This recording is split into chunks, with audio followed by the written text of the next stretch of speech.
How's it going, folks? Voodoo Stache here. We're going to take a look today at how to perform the I's, Y's, and T's, all using a wall reference.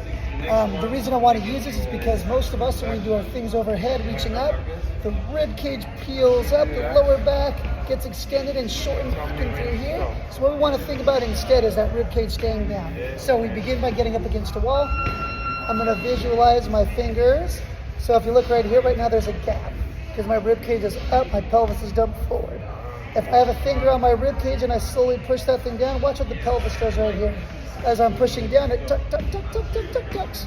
Now my lower back is against the wall, rib cage is down. So now my brain knows in space where the rib cage belongs. As soon as I go too far overhead, it's gonna peel up. It's gonna keep that thing down. So we have I's, Y's, and T's, or we're gonna use thumbs up, and palms down position. So I'm gonna start from here, rib cage down. My eyes and sternum are gonna look between my feet to make sure that I'm not peeling my ribs up each time. So deep breath in, I brace. I'm gonna feel a little bit of hamstrings here because my pelvis is tucked. Rib cage is down, thumbs up. I'm gonna start with the I. I'm gonna go as far as I can, again, without breaking. So wherever your range is, whether it's here or all the way back, that's where you're at in regards to where you can control your shoulder mobility. So I brace, bring that thing up, pause, control that thing down. It's a ton of abs here just to raise your arms up and down. You don't really need weight for this one. So eyes, right next to the ears. The Y's will be a little bit wider.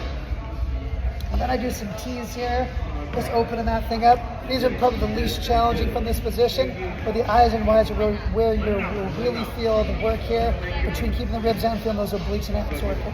That whole time that lower back is slightly rounded, tailbone tucking forward just a little bit. And then we're gonna play with all the other hand positions. So thumbs up was first. Now we're gonna go palms up. Rib cage down.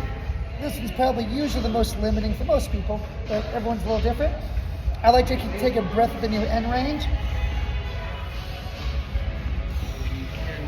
And breathe out. And then we'll do the palms down, same thing, I's, Y's, and T's. So try that out. That's one of my favorite ways of helping people to feel in space where their rib cage and pelvis are, how they're interacting in regards to how their shoulders move. Try it out, let me know how it goes.